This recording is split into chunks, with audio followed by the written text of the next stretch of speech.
Welcome to Smashing Success Stories. I am your host, Karen. I'm a speaker, trainer, and consultant. This podcast is meant to inspire people who want results without compromising who they are.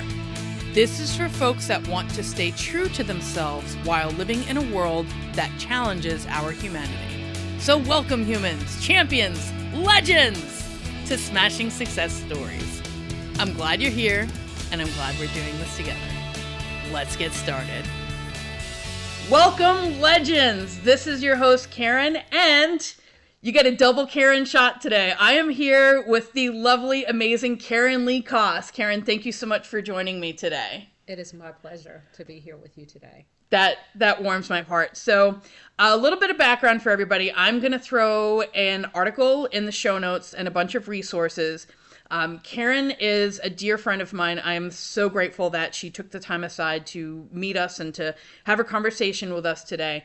She is a powerhouse. She is an amazing person, and she's exactly who I would want on this program and exactly what this program is about. So, and right before we sat down, we were talking about how awesome it is whenever we get together and just chit chat. And I was kind of hoping that today would just be exactly that we would just have one of our talks. That's how it always is. Yeah, and it's just the best because it's like not planned, and we're definitely not trying to put out anything specific. We're just vibing and just talking. And I feel like you and I have always been in alignment when it comes to our perspective on life and all of those things. Yes, definitely. Awesome. So something that immediately came to mind when I started thinking about your perspective and why I really wanted you to have us on the program is because you have such a fantastic outlook on life and family and your work ethic and everything. So if we could kind of rewind to the conversation that we had when, we're going to call it for what it is, when we got the election results. Yes. And a lot of us felt the gravity of the situation. And I remember when you and I crossed paths, and I was like, I'm just kind of like, I'm hugging people, some people are crying, and I'm just trying to be there for people, but I also need to make some space for yourself. And then you shared your perspective about what it was like when your son approached you. Yes. So would you be willing to talk about that? Sure, absolutely. One thing I try to do in life is make it simple. Mm-hmm. And I can always do that in words for other people. I always tell people that outside it seems like I'm so calm, but inside there's a war going on. But I had to realize that I have to practice what I preach, and my children remind me of that all the time. And so I had to remind him of all the things that were scary about the unknowns, right? Because of things that didn't work out the way we wanted it to, whether it be election or just in life, period. But what we have to understand is if we take a step back and just look at, okay, what is in my hands?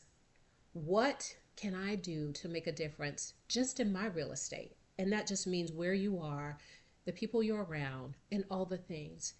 And then also shifting the perspective away from myself or away from ourselves into other people, and how we can just be that light, that hope, right? Helps us to be able to move along. So sometimes we think that we're being a blessing to others, and in turn, it then becomes them being a blessing to us. So the day that we had that conversation, it blessed me as well, because we were all walking around feeling uncertain. What does this mean for us, right? Yeah. What does it mean for, just the way that politics and the way that things and people are thinking about us and the choices that we make, and our nationalities and all the things. And I just had to stop and say, you know what, at the end of the day, we only have so many things that we can worry about. So we have to decide negotiables and non-negotiables, right? And what are we going to do with that? Yeah. So I just feel like we just have to stop and just, be positive with each other, and own our real estate, right? And take care of the people around us and the things that are around us and ourselves. So, yeah. Yeah. I love that phrase, own our real estate. Mm-hmm. Yeah. And I love what you shared in the article about how a lot of us fall into the illusion that things are within our control. Mm. And there's a lot of things that aren't, that we are convinced we have some control over. And I think a lot of us wrestle with that idea of discomfort and believing that we could manipulate events Right. to have things work out as they should. And that's not to say that we shouldn't make a stand when it's worth making a stand. And also, we have control over how we react to those situations. And I've always found that you're really good at reacting to situations. Like, I remember one time, somebody that we know, she and I were having a conversation, and you were in the middle of doing something, and you turned around, and I was like, oh, we probably should have an inside conversation. But I was just like, you know what I love about Karen? That was her way of checking us, and also for us to be like, you know what? Yeah, okay. It's a safe place for us to be ourselves, but also this is an outside conversation. That was the mama in me. I'm so, For real, yes. yeah. My children always tell me, especially my youngest, you're such a mom, Yeah. like to everybody. But like in a good thing, Yeah, right? Because yeah. it also makes me realize that I'm welcome to be who I am around you, and also read the room. In specific settings, there are certain conversations that need to be had outside of that, or phrases or words or anything like that. So it's always helpful. It's something that I struggle with. Well, we all struggle daily, right? And so my thing is, and I have to do this all the time, Yeah. right? And as you know, that my faith is very important to me. And so I always am very careful of my ministry, and I don't get it right most of the time. I don't. And so, but I always want, to be careful of what I put out, and, what I'm saying and how it affects other people. And sometimes at home, I'm a little bit more relaxed. And my son and I, my oldest one, got into a debate the other day. And I had to go back to him and I had to apologize. That's a big I deal. had to say, and I told him, I said, I'm so sorry Yeah. for not allowing you to own your own thoughts and your own feelings. Yeah. And we're going to have moments like that where we disagree, but I have to understand that that's what makes you you. That's what makes you unique, right? So, again, it's just one of those things that we just have to be mindful of. How did he react to that apology? I could tell it was over the phone, and it was like a day later after we had this. It was a debate. We don't get, nasty in our house, but and then I took this whole mother stance, type of thing. And but I could tell, like, at the house he was kind of avoiding me, and I was like, I don't want that. I want people to always be able to come to me no matter what. I don't, and I know that time builds walls. And so I decided I needed to call him. Yeah. Right? It's not anything about age or respect or anything. We're people. We have to respect each other. So I called him and I said, hey, and he said, hey, I'm very cordial. And I asked him, I said, are you avoiding me because of the discussion we had the other day? And he was like, no. I said, well, just in case you are, I want to apologize. It went away that I didn't want it to. And again, you're 19 years old now. You have your thoughts and your opinions, and they're important. Right. And so, so it was a good moment, though. And I could tell that the air just lifted for both of us. You could tell that he was relieved and I was too. Yeah. Yeah. And like, bless him. You and I both know he was. I know. But he didn't want to say it because he didn't want to hurt your feelings or and had admit that respect he was for feeling me vulnerable. Exactly. And yet, having that conversation lightened the load for both of you. It did. That's awesome. And there's so much to be learned from that, right? In any setting, regardless of the role that we're wearing, or to, again, kind of clock what you said in the article about the hat that we're wearing. It's one of those basic human things that regardless of the roles or the hats that we're wearing, it's a human decency, a social contract to be like, hey, I did this thing. I own up to it. And here's what I'm going to do moving forward. And the fact that y'all squashed it and had that conversation, like, that's admirable.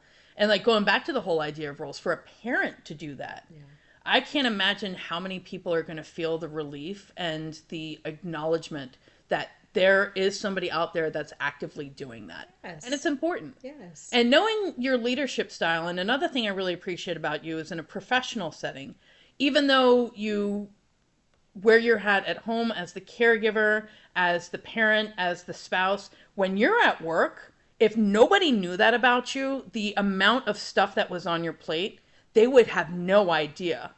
And you do things with grace. You have a beautiful perspective on leadership, how you, for lack of a better term, how you manage people, how you lead groups and such like that. So Would you be willing to share your insight on that? What leadership means to you and what your approach is? Oh, wow. Yeah, absolutely. So, the first thing that I want to say is my perspective on things when it comes to all the things that we're carrying. We all are carrying so much, right? And so, I remember um, my dad, and he's very much that person, right? Or was that person. And he said one day, I had an attitude about something, and he simply made the statement, "Who stole your bike?"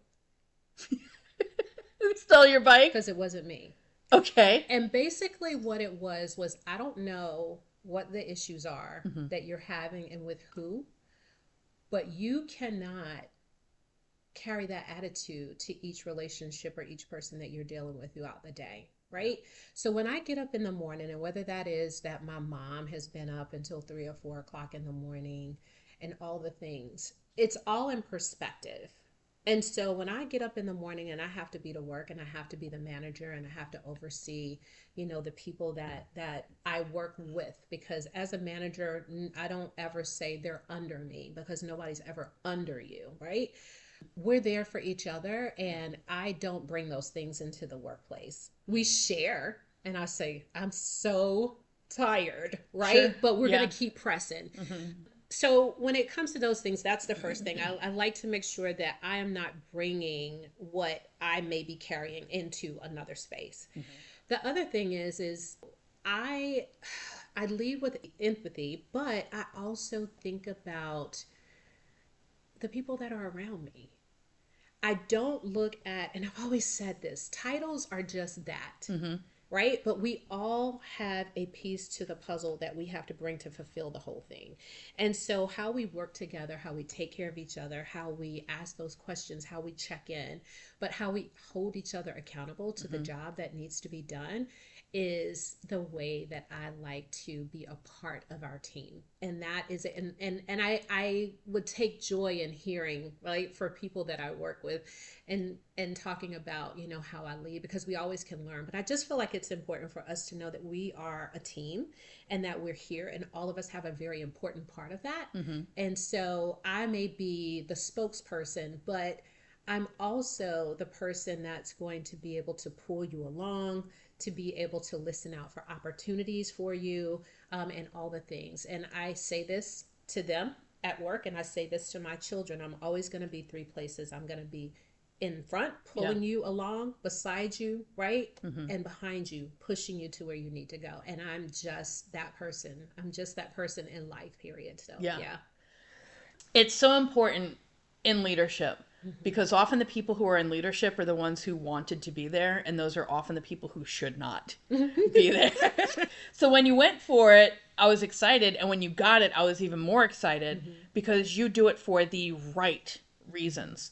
There was an opportunity, and you're like, I know these people, I know exactly what to look for and how to support them. And I always see it with you as like a symbiosis where everybody wins, where we're lifting everybody up. It's a win-win scenario. Yes. And I really appreciated what you said about how looking for opportunities, why not make that person feel special and make them feel uplifted and actually mean it with sincerity. And if that person moves forward, good for them. Because you'd rather have somebody advance and be exactly where they need to be and productive in that new role versus being resentful, staying on that team, feeling like they've gotten stale. That's it. That's it. And I tell them all the time, I'm like, it would be selfish. I said, no, I love you being here, but this is not your final destination. And so I pay attention to their gifts. I pay attention to what lights them up when I see their eyes light up when they're talking about something. And I really, really lean into those things. And so that is one thing that I've been so excited about, and they've been excited about. Like, I'm like, hey, can you run point on that? That's something that I know that you love to do. I don't have to be always that person, right? I believe that leaders create other leaders. And so just the excitement to see them taking part and them growing. Again, I am that type of person that I just want to see everybody fly. It's important. It's important, right? Because to keep them there because it's convenient for me and I don't have to backfill and all of that for their position, that is just such a lame perspective, right? So, yeah. Yeah, and if they go, you're providing another opportunity for another person Love it. who would be excited to be in that Absolutely. role. Absolutely. And it's so important because I believe that our leadership reflects facets of our personality too. So by letting somebody let their light shine, it's not that you're doing it for the sake of doing it, but it shows how confident you are and settled in yourself, Yes. which is huge. Yeah. Is that something that came pretty naturally for you, Karen, or is that something that was like a work in progress? It's a work in progress, right? There was a time where I had a very different perspective. Life teaches you, Yeah. right? It teaches you. Can I guess, was it when you were younger? Yes. Oh, imagine that. Right? I thought that everything, why not me? Yeah. And why can't I? And why do they get to? And all the Right, things. And yeah. it's like, you know, there's a time and a place for that. There's a process that has to happen. And we have to go through things until we get to whatever our next blessing is. And what is for us is for us. And once we realize that, right, you don't have to scratch and paw and do all the things and become almost like crabs in a barrel. You don't have to do that to get what's coming to you. It's already a path that's created, right? And so, but the way that you follow that path and the things that you notice and the people that you notice and the relationships that you build along the way is so much more enjoyable than sitting around looking and being competitive and looking at what they're doing and what they have and why don't I have that. It just makes the journey that much more sweet. Yeah. And I had to learn that. I did, but I'm glad that I did. I'm glad that I did early.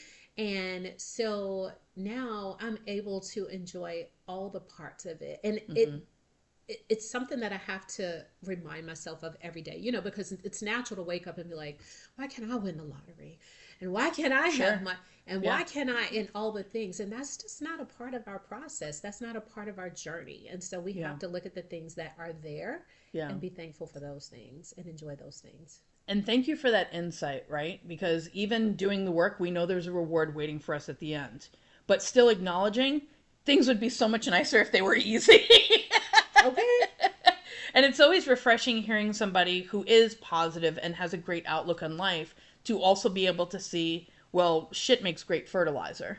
And sometimes that stuff that we go through, it might not be some fated destination that was meant for us, but we can make something useful out of that experience. And I see with you that you've done that with so many components of your life and all of the stuff that's on your plate and what you're working with. Would you feel comfortable if I bring up your mom? Absolutely. Cool. I That's love my how you girl. lit up when I asked that. Would you be okay if I give the preface, or would you like to do the intro? Okay. Karen's father passed in 2023, and he was the primary caregiver of his wife, Karen's mother. Yes. And he got ill, and unfortunately he passed. Yes. And Karen was juggling working a full-time job while also providing support and care for her father and her mother. 2.5 hours away, juggling with a full-time job. That job then became going to the office after being remote for years.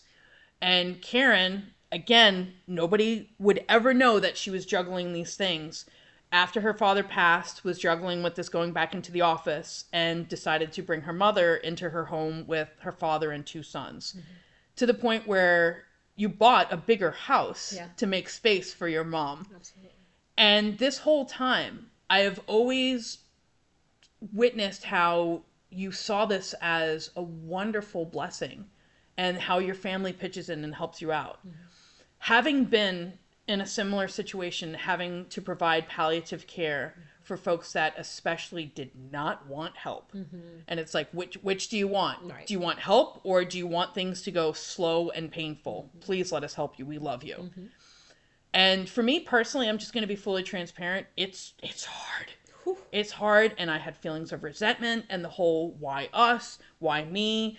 I've been through this song and dance, why that? And I love that you're nodding.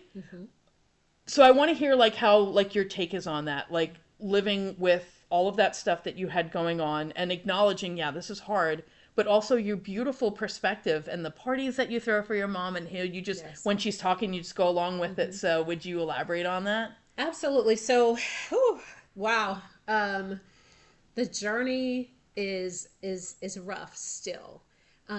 And it's not one that you wake up every day and say, yes, let me do it, right? It's one that you have to really prepare your heart and mind. And you know that it is such a wonderful blessing. And there are times that you have to just kind of sit and be and be able to take all of that in. And again, it's just a change in perspective versus, it's one thing you say, okay, I have to do this. I have to think about what's for dinner every night and what's da da da da. And then you change it and you say, I get to see my mother every day. I get to carry on my father's legacy of love, right? That he taught me. And every time I go to do something for her, I think about him calling me over and say, hey, come look at this, not knowing what he was preparing me for. Yeah. And so, there are days where I get up and I'm full of energy and I'm ready to go. And then there are days where I feel like I'm 95 and been hit by a bus. Yeah. But through it all, we have to keep going. And I opened her door the other morning and I said, good morning. And she said, hey. And again, just in my mind, I'm like, wow, I get to see you smile again, right? Because we don't ever know. When we open that door, there could be life or death. We don't ever know. Or you could be a stranger. Exactly. And that's so harrowing. It is. One thing I've also learned in this process, right? So going from taking over responsibility as a caregiver, going through it, being thankful that I'm able to, but learning how to really be agile. So my mom is that word. a retired chemist. Yeah.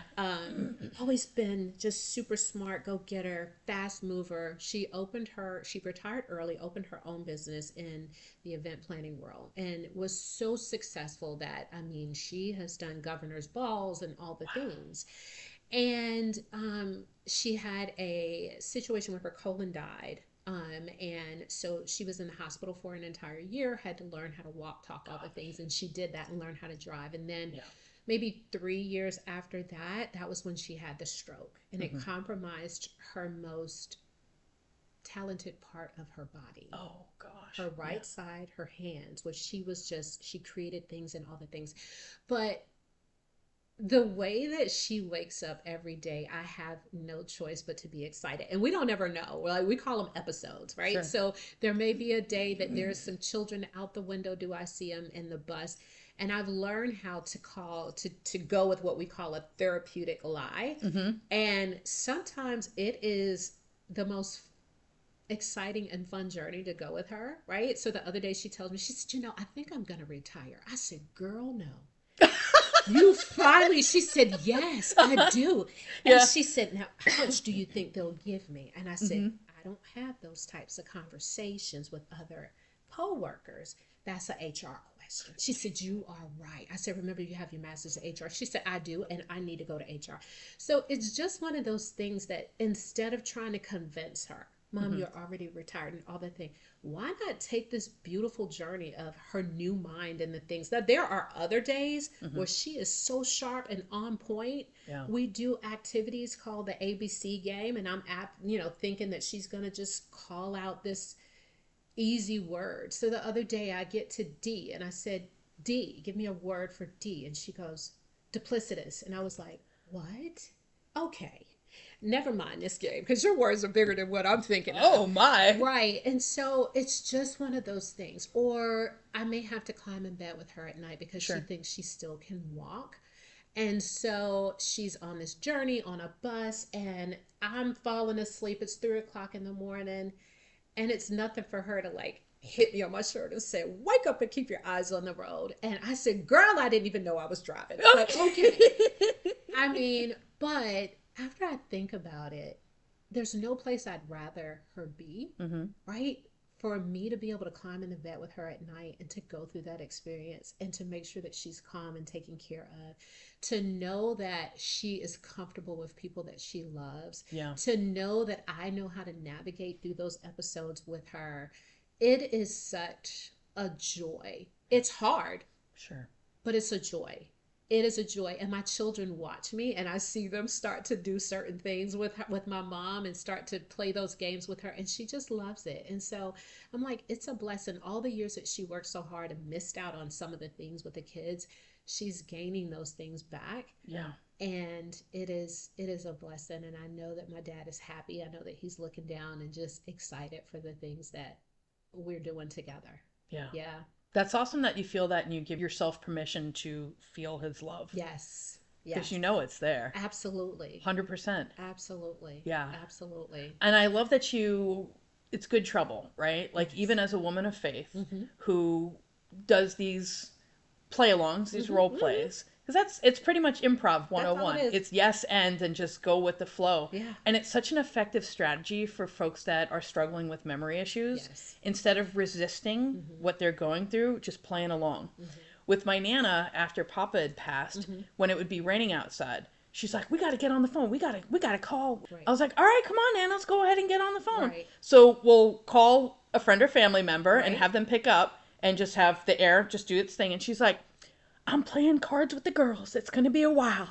I'm spending the night. Like, whatever it takes to keep her going. To keep them going. And like toward the end, she would want to have a cigarette. And we're just like, we know what the score is and what we're working with.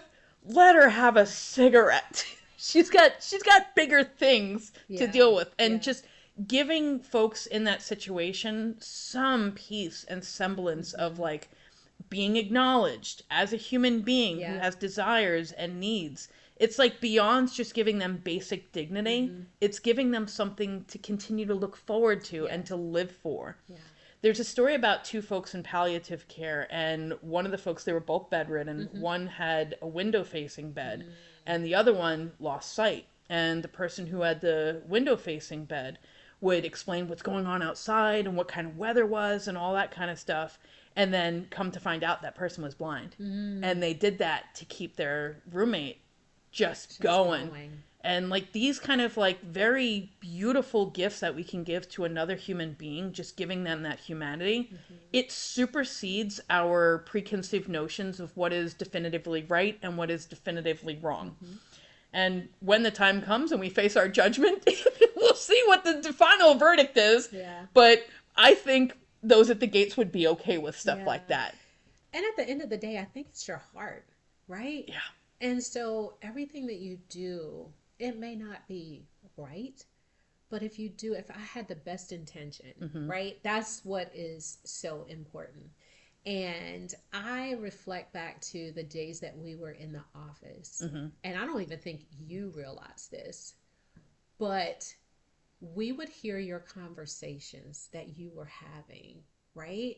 In training, in just whatever you were doing in the workplace, delivering presentations or whatever it was. And the passion that you had for the moment that you were in exceeded anything else that was going on around you. And you don't even realize the joy that it would spark in all of it. We would get so tickled because we knew, and it was just such a joy to have that energy, right, in that space. And you were so passionate about what you were talking about that it just spread. And that's what I'm talking about, whether it's the intention, right? And you don't even realize you were just doing what you were there to do. Yeah. But how many people you were touching in that moment, that was from your heart. You thought you were only reaching the person that you were presenting to or talking to or giving them direction on what to do with, clinical care or whatever they were doing. But you were inspiring all of us because you always brought that energy, right, to that space. And we loved it. I didn't know that. Thank you. And that's the thing. And I said this to someone. I said, we are the only ones, I've heard this from somebody else, we're the only ones that can't see ourselves in a room and the joy that we bring, right? And the energy and the light that we bring to other people in their lives. We can't see that, right? Because we're looking out. But when other people look in and what they see, wow, if we could just see through those lenses, sometimes we wouldn't be so critical and hard on ourselves because of the blessings and the gifts that we have and that we are. So, yeah. Thank you for that. Absolutely. Here's what's funny, right? Like the only other person that, and I'm going to omit the name from it. The only other person that I heard feedback like that from was who's another person who is very set and comfortable with who she is. Right. Aside from that, it always came from executives. Yes. And executives from other teams would threaten our leadership with stealing me. Absolutely. Yeah. Absolutely. Yeah, so my last day I went to one of the C-level people. I'm going to yeet the name out, but it was... And we just had a conversation about what I told in my exit interview, what my feedback was to executive level leadership, best ways to run this company that's a multi-billion-dollar, multinational organization, about how we can still have the hunger of a startup, but operate like the sophisticated organization that that group is. And when I told that to HR, they were like, this is the best exit interview we've ever had. I was like, you know how I know I'm exactly where I need to be and where I'm headed is what is 100% my path? The fact that I'm thinking like this at the role that I was in, and that your C-level employees are thinking this is like the best shit they ever ate. What am I doing? Exactly. Time to be your own exec. All right. So, are you ready for some questions? Sure. All right. We'll start with one of my favorites. What's a question that you've always wanted to be asked? Wow. A question I've always wanted to be asked. Or something that you've wanted to talk about that you just don't get an opportunity to talk about as much. And this is a safe space, so it could be something great, it can be something petty, whatever you want. Oh gosh, I don't know. That's a hard one, Karen. Yeah, because it's just like we're so used to just having a natural conversation or stuff coming up. And you definitely strike me as the kind of person that doesn't think about resentments and what you wish you could be doing, what you want to be doing, or anything like that. It's a doozy. That is a doozy. I'm just like, when people ask me a question, I answer, right? You know what I mean? Like, I don't walk around and be like, I wish somebody would ask me. Yeah. Like, because I don't know. I am stumped. So the inspiration for that question is Halle Berry. Yeah. Okay. And a lot of times she gets so much effusive praise about how beautiful she is. Right. She goes, I wish people would actually talk about my job and my talent. She's an incredible actor. Right. And I've always admired that about her. I love her library. Like she has vast stuff that she does. And of course, she's beautiful. Right. But she's also wonderfully talented and she's very smart. Yes. And firm in who she is. Yes. And I love that she is thriving right now. I hope David Justice is miserable because he fumbled her. Yeah. Oh my gosh. So that's what kind of made me think about that. And one time I heard an author talk about, instead of people and be like, oh, your book changed my life, where people talk about how their work had an impact on them, the author said, I wish somebody would just be like, great job. Congratulations. Yeah.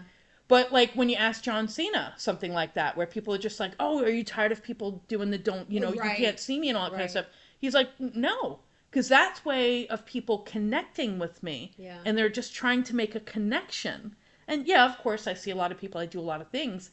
But how often does that person get to interact with me? And how often do I get to interact with them? Person. And then in an interview, somebody asked him, so why are you here? What brings you here? He goes, let me ask you this. What brings you here? And what are you excited about? What do you like about your job?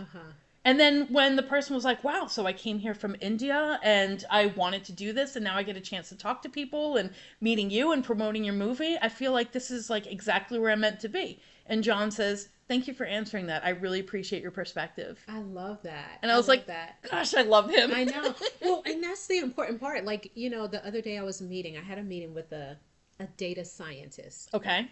Amazing, brilliant mind, right? And so everybody's in the room and they're going all around and they're talking about the data that he's bringing and how he can pull it and how he can work so fast. And I looked at him and I said, what do you do for fun? Right. And the shift that he made in his seat and the way that he lit up, and he talked about he had a toddler and he loves to play soccer and he's married and all the things, right? And so that would be the thing that I'm more interested in asking the questions than somebody asking me the question. Yeah. But to learn, what excites you? Like you said, why are you here? What lights you up in life? I love to hear about those things. Like, that's so important. But to watch that, how everybody was marveling over it. And he's very confident in what he knows how to do. And he was like, yeah, there's nobody else that can do this here at this company like me, and this, that, and the other. But when I talked about what do you do for fun, like the difference that it made in his face and the way that he lit up, and he said, I have a toddler and I run after them and I play soccer and I have a great dog and my wife and da-da-da. That was what made me happy that day, right? And so it wasn't like, okay, that's cool, I love that you're a data scientist, but aside from that, what makes you happy? So tell me about you. And not this role and the hats that we wear. Because of course that's intriguing and it's boring, but what's behind the human that fuels this?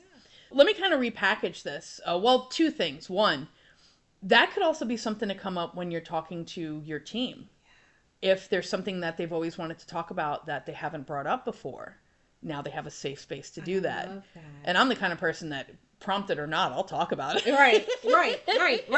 And it got me respect. It also got me in hot water, but I would rather just be transparent and honest, and everybody knew exactly who I was. Exactly, and authentic. Like, when you're really good at your job, you can also get away with stuff like that. Absolutely.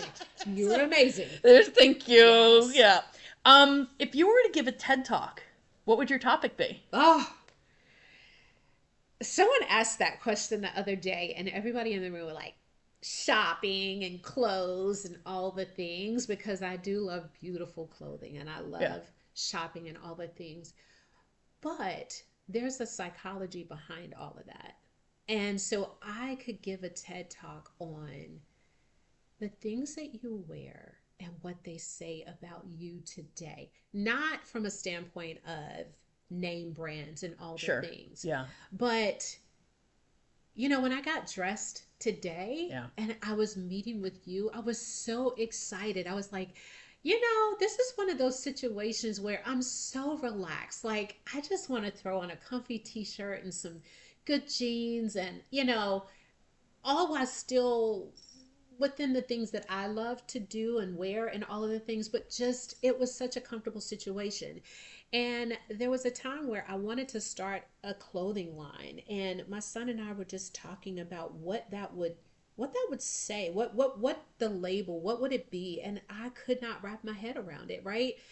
And so, I just think that within thinking of all of the things that I put on in every day, why I wear them, they're not for compliments.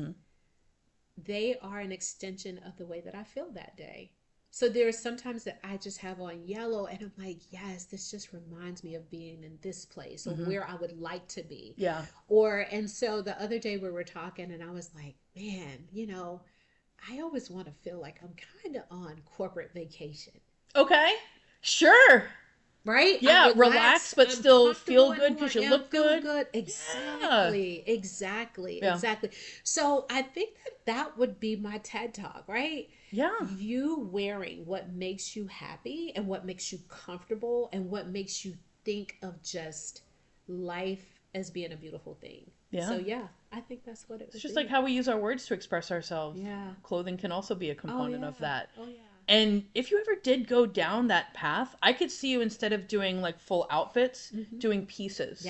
And using different pieces, accessories, and mix and match to have practical yet fashionable and fabulous outfits that are smart, but also very fabulous. I could 100% see that being you. And please understand that I am very much a low-key girl. I am not one of those ones that if you're like, oh, I need to shop at this, I am in every aisle at Aldi's, in every aisle at Lidl. If I see something and it sparks joy, I'm picking it up. I don't care. And I wear it. And I wear it proud, And so, I don't let labels and all those things define who I am. I'm not. It's just the fabric and the way it makes me feel. It makes me feel like I'm somewhere, right? I may be on an island, in the middle of a corporate business, but it doesn't even matter because that's the way that I feel that day. So definitely that would be. And look, as long as you're getting your job done, who cares? All right, perfect. So the next one. What's your favorite thing about people? This can be about a specific person, the people you work with, your family, society in general. How unique we are. Right? And the difference, like, just how we are so fearfully and wonderfully made, and how we are so different, and learning how we're different, and learning on how to look at things through different lenses. And the only way that you're going to be able to do that is by talking to people and meeting people who don't like always say the same things that you do, or live the way that you do, or think the way that you do. Like, that is just, that's my favorite. Yeah. It's my favorite thing. And I was talking to a conservationist on Monday, and what we were talking about is very similar to what you just shared. Perspective is important, but it's also, sorry if I'm like putting words in your mouth, but what I always got from you is that it's not that you're finding a middle ground between us and people who are inhumane. We're not making space for those people. Right. We're just being not as rigid with people that might not be on the same page with us about everything. Exactly. But there is a definitive, I am not going in that cesspool and hanging out with everybody else. Exactly. And I do feel that the vast majority of us are pretty humane. Yeah. We won't get into the elite. Yeah. That's another conversation. Exactly. And I have an episode coming out where I go on a fucking rant. I believe it. Surprise, right? Me and my passion. All right, couple more questions for you. What is the best advice you've ever gotten? Oh, wow. I have a cousin that is so amazing, and we were having dinner one night, and she said, leap and the net will appear. There's either two things that will happen. Either God will catch you, or he'll teach you to fly. Right? Yeah. So it's no losing in this life. Either we win or we learn. Oh, I love that. That's a bar. Either we live, either we win, or we learn. Either right? we win or we learn. Right? And it just has helped me, because I'm very much a calculated step type of girl. Yeah. I want to know what's next. Right. I want to know, how are the bathrooms looking? Where's the net? That's it. Show me the net. And I have learned through life experiences, and just through life, whether it was something I wanted to experience or not, that you got to take that first step. You might not be able to see all of that's in front of you, but you won't ever until you do. And so, yeah, leap and the net will appear. Yeah. Yeah. It's funny when we kind of relinquish some of our biases and let our eyes define reality versus letting our minds think about what can be. Yes. And I mean, y'all, she's not advocating for jumping off of things. No. We're talking about taking risks in our lives and Yes. doing things that when our heart and our soul and our spirit says, this is for me. And it's often the fear that holds us back. Yes. Because we're looking at things with eyesight instead of mind sight. Listen, you said it. And when we believe and we have some spiritual backing Yes. behind that, Yeah. it makes a world of difference. I was literally talking to an atheist today about having spiritual experiences. He experienced one at an Erykah Badu concert. Oh. I love hearing atheists talk about having a spiritual awakening.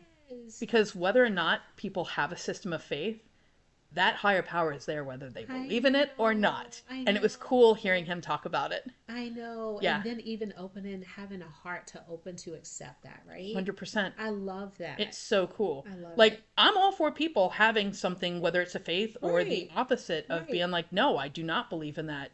That's exactly, as a human, That's the right. what you're meant to do. Exactly. You have free will, so Yes. exercise that free will. Yes. And when people see something beyond this meat Yes. and these things, I love that. I love that Especially too. when it comes from people who are so firm in, no, absolutely not. Right. And I recorded an episode on Friday where I talk about, look, I'm not trying to alienate anybody. I'm a queer person sharing a message of positivity and hope. Right. So know where this is coming from. Right. Somebody who was kicked out of 3 churches for Right. being who I am. Yeah, that is there, whether I, Yeah. admonish it or not. It's always going to be there. All right, final question. Yes. whether this in the context of you as a person, your professional life, your family life, your interaction with your mother, your viewpoint on the world, however context you want to put it in, or if it's a general one, what in your mind is the definition of success? Success for me is leaving this world better than what I found it. And that brings me to tears right now, because that doesn't exclude anything. That's people, that's relationships, that's the earth, that is a space, that is a workplace, that is a friendship, that is a leaving it better than what you found it is such an amazing assignment that we all have. I love that so much. Yeah. Well, you have made my life better. You have made mine better too. I love it. I so appreciate hearing that, because I've always seen you as a powerhouse and I've had the utmost respect for you. So to hear that the respect is shared, that really means a lot, Karen. And I typically don't give a fuck what people think about me. But when it's somebody that I admire and that respect is boomeranged back at me, that really means a lot. Yes. I love your guts. I love your guts. Big hug. Oh my God. Thank you so much Thank you.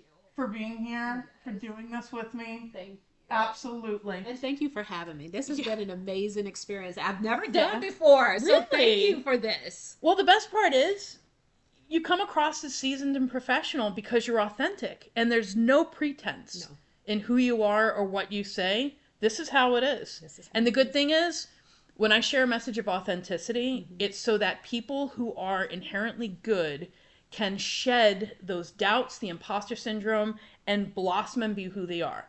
My message in this program is not for people who are assholes. So if you're an asshole, fix your shit. But if you're a good person, live your best life and be authentic. Yes. Cool. All right, Karen, it's been a joy. It's been a pleasure. This will air as my next conversation. You are the next in the queue. I can't wait. Absolutely. Well, I'll keep you posted on when that happens. It will be within the next probably like 2 or 3 weeks, but I'll definitely let you know and I'll send it your way. Continue to be great. That's all I can do. Love it. That's it. Big same to you. Yes. Up high. All right, girl. I love you guts. Thank you. Too. Thanks for being here. New episodes go live every Monday and Thursday. Subscribe, share, and follow Smashing Success Stories on Threads, Instagram, and YouTube. Bonus content and exclusives are available to patrons. Check out patreon.com/Smashing Success Stories for membership tiers and details. And always remember, whoever you are, wherever you are, just know that you are loved and that you are important. We are in this together. Till next time.